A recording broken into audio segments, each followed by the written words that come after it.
On avait encore quelques étés pour que les visages soient rouges, pour que le sang nous frappe les tempes et fasse battre en nous le temps qui nous reste. On avait encore de quoi vivre un peu. C'était comme quelques carcasses qui nous tournaient autour, avec chacune ses petites mouches et leurs baluchons de tristesse. Il suffisait d'avancer dans l'existence pour ne plus voir qu'au travers de la nuée et d'avoir toujours des insectes entre les yeux et le reste. C'est un extrait de L'été des charognes, paru aux éditions Alia, et je suis ravi d'être en face de Simon Joannin, l'auteur d'un des romans les plus remarqués de 2017, Immense accueil. La presse est unanime quant à la maîtrise stylistique et la profondeur du naturalisme qui se dégage de ce livre éminemment perturbateur. Parlons un peu des origines, Simon. Parlons un peu de la genèse de ce projet de fiction. Il s'agit de ton premier roman. Comment il a été conçu? De quoi tu t'es inspiré?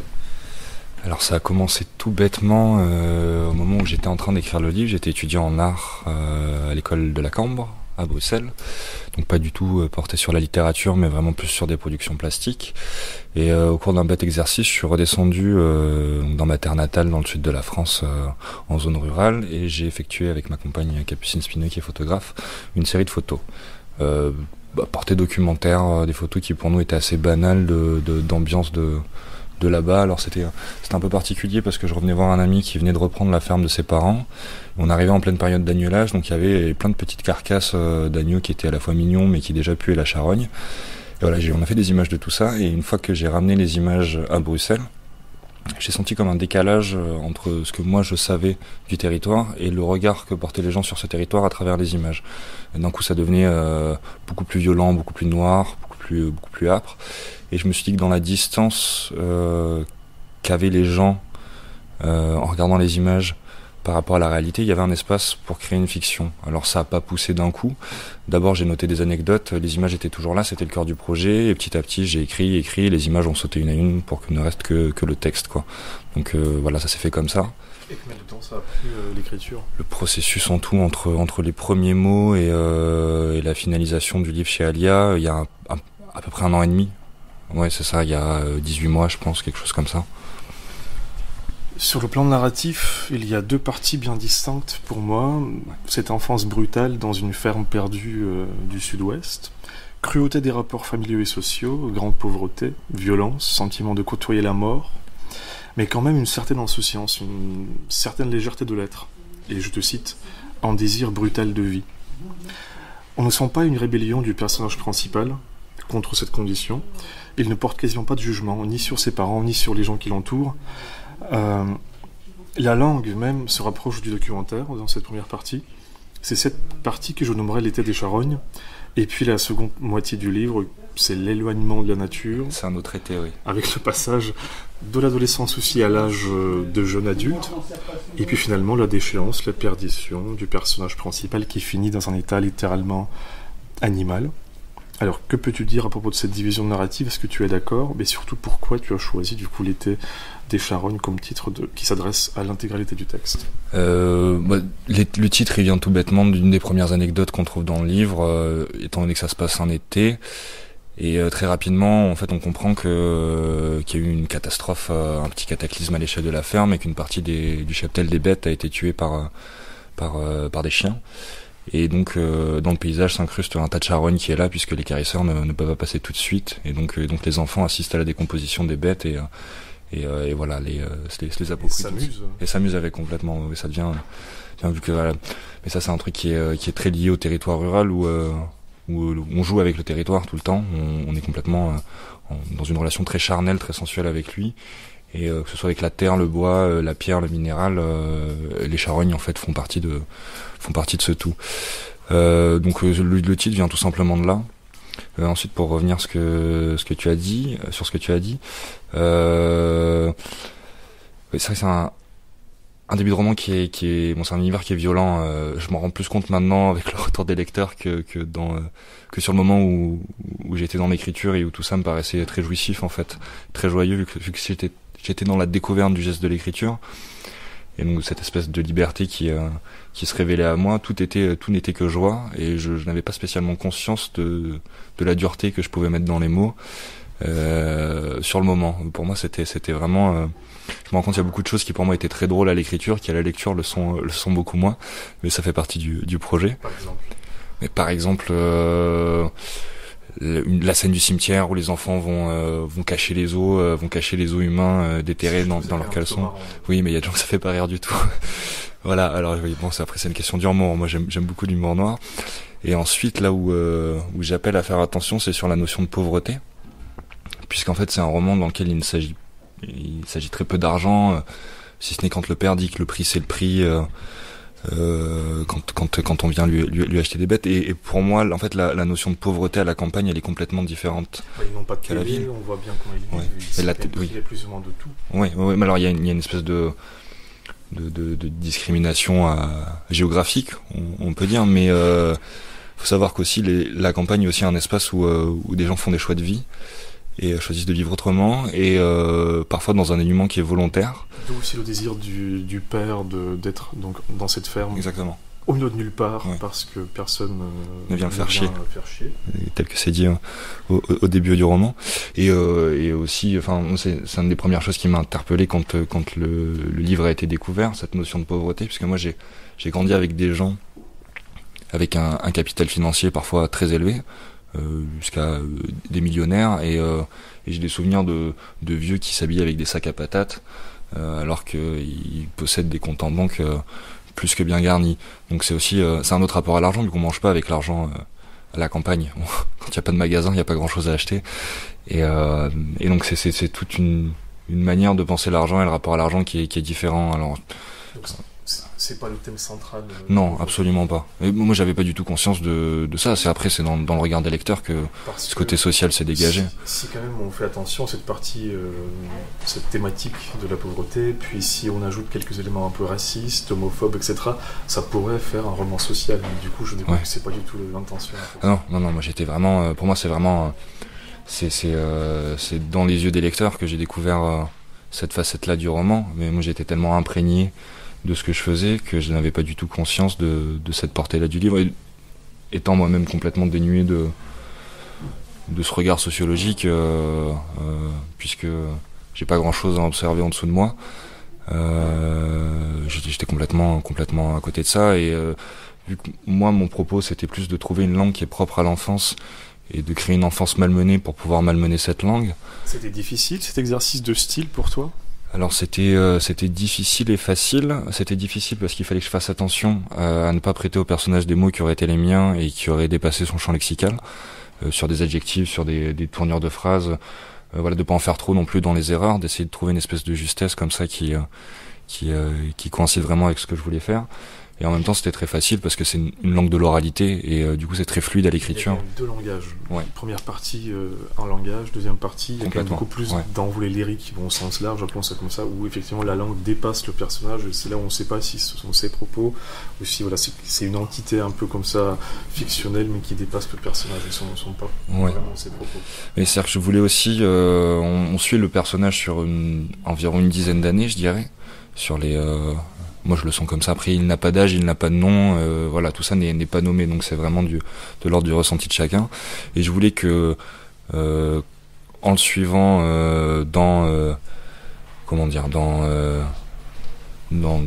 tout simplement dans son parcours de vie, dans le fait qu'il grandisse, etc., petit à petit, il arrive à attraper du langage, des mots qui vont lui permettre de poser une distance qui est neuve sur son territoire, sur son environnement, et voilà, et avec cette distance, au milieu de cette distance, essayer de faire pousser un peu de poésie, comme moi, dans mon processus original, la fiction a poussé de la distance qu'il y avait entre les images, lui, la poésie de ses mots pousse dans la distance qu'il arrive à mettre en attrapant du vocabulaire, quoi. Je réfléchissais à propos du message qui se dégageait de ton roman. Était-ce de montrer un garçon sensible à la beauté ? Quelle beauté, ça c'est déjà une question. La beauté du monde, on ne sait pas trop, mais en tout cas on saisit quelque chose d'à peine perceptible quand il parle des saisons, de certains animaux, de l'air, de la fraîcheur, des étoiles, de la maladie des songes. Malgré l'environnement quand même assez abrutissant, sans aucune source objective d'épanouissement, enfin en tout cas c'est difficile. Donc là sur ce plan-là, ça te rapproche aussi en quelque sorte de l'attrape-cœur, voire du vent de l'été de Bradbury.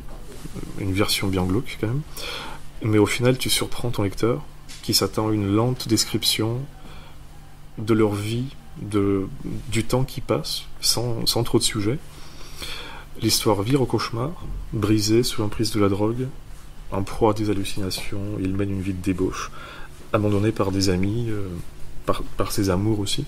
Donc j'ai envie de te poser une question, pourquoi tu ne lui laisses aucune chance?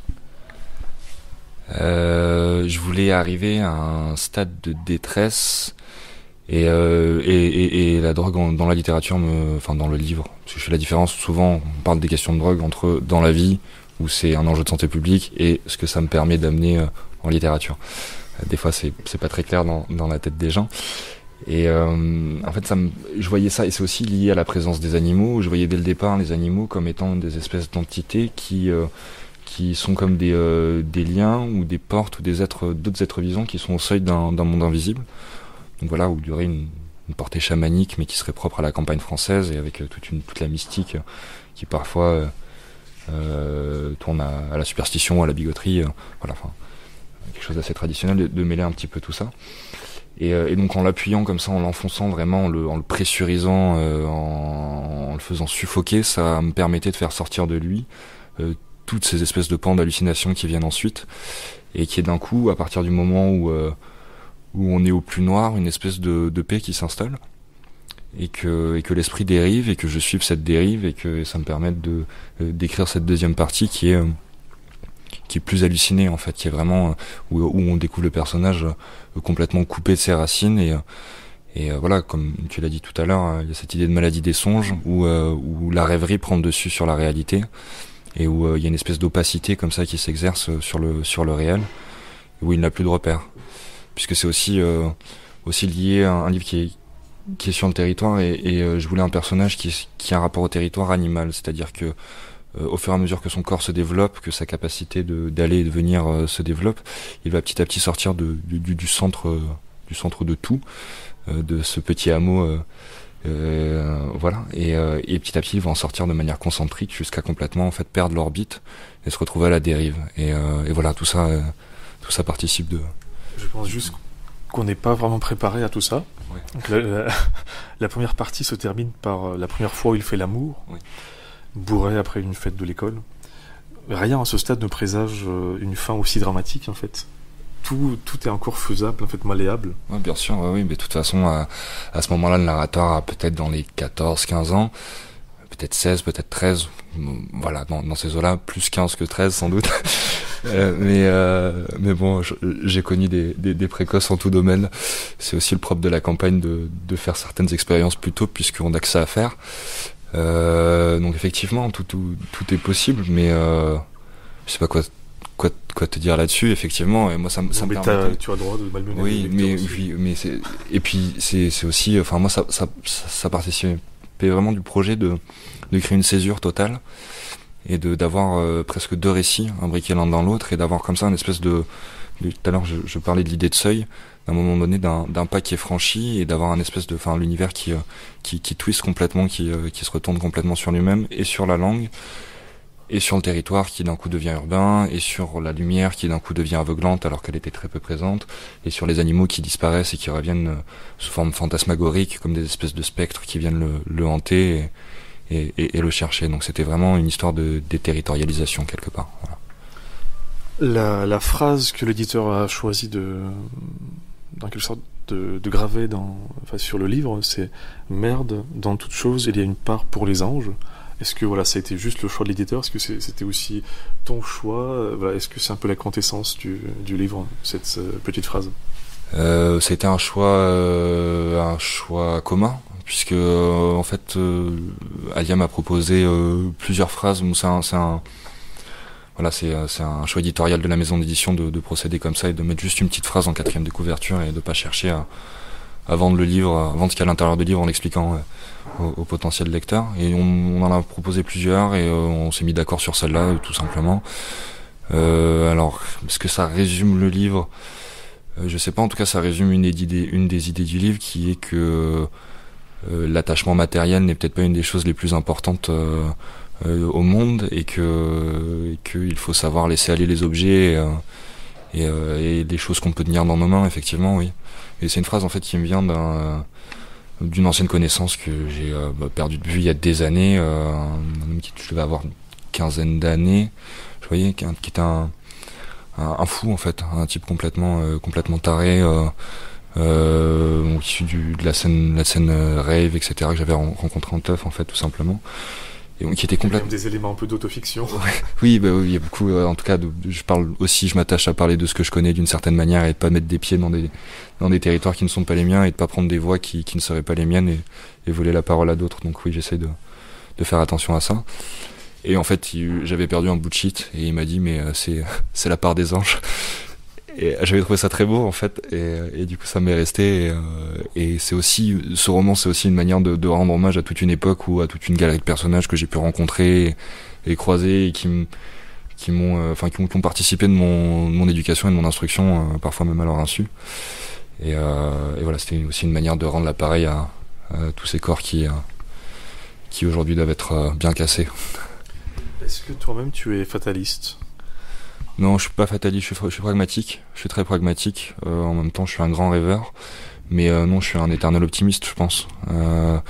Ça dépend des fois. En fait, j'ai l'impression, plus on me pose ces questions, et plus je me rends compte que peut-être tout ça n'est pas très encore solidifié en moi, que je suis dans des années de transition et que tout ça prendra peut-être du temps. Mais en tout cas, j'ai toujours avancé en voyant plus gros que ce qui m'était destiné. Et voilà, en me permettant plus que ce qu'on me permettait. Et en passant parfois pour un prétentieux, mais en tout cas voilà, j'ai toujours vu une étape en avant et en ce sens-là je pense que je suis un positif. C'est bien d'apprendre ça parce qu'en tout cas en montrant un personnage qui rejoint le règne animal en quelque sorte à la fin du livre, tu voulais peut-être aussi nous montrer que notre place dans l'univers était si éphémère, notre passage était aussi sur Terre si court. Et j'aimerais bien finir aussi sur la métaphore des brindilles. Mm-hmm. Jusqu'à ne plus être que des fantômes, des brindilles qui cassent sous les regards et sous les mots. C'était tout ce qu'on était, des brindilles. On brûlait si fort d'un feu qui ne réchauffait personne et qui se consumait dans l'air humide de cet endroit sans but. Ouais, c'est pas très joyeux, je te l'accorde.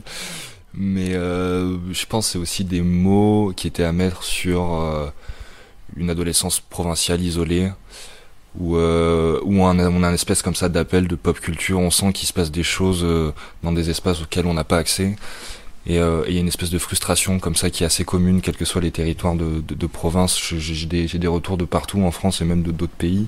Tu viens dans quelle ville actuellement ? Actuellement je suis en Ivry en fait, en banlieue parisienne. Depuis maintenant pratiquement 2 ans. Oui, depuis en fait je suis parti de chez moi à 17 ans après mon bac et depuis je n'ai fait que aller de villes de plus en plus grosses. Je suis passé par Montpellier, ensuite Bruxelles et maintenant l'agglomération parisienne. Voilà, ensuite New York et Tokyo. Non. Mais voilà, oui, c'était vraiment une idée aussi de mettre les mots sur cette mélancolie qui est vraiment propre à l'adolescence provinciale, je pense. Et enfin provinciale dans le sens rural et petite ville et désert culturel, voilà, où tout simplement il y a pas d'espace pour la jeunesse. Voilà, moi j'ai des souvenirs à 14 ans d'être dans un parc et de me faire contrôler 7 fois en 2 heures par la même équipe de police. Bon, c'est pas très agréable, quoi. Voilà. En quelques mots, tes actuels projets littéraires? Alors, mais là, je suis tout simplement en rédaction d'un 2e roman qui pousse tranquillement et qui, étant donné la chance que j'ai de bosser avec un éditeur qui ne met pas de pression à ce niveau-là, prendra le temps qu'il faut pour voir le jour.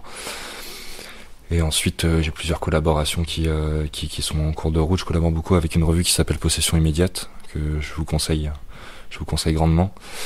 Voilà, qui mixe littérature, art et philosophie. Voilà, qui souvent me donne des cartes blanches où soit je mets de la fiction, soit je mets des billets d'humeur. En tout cas, ça me permet d'essayer des choses. Et puis voilà, après d'autres projets qui suivent leur cours.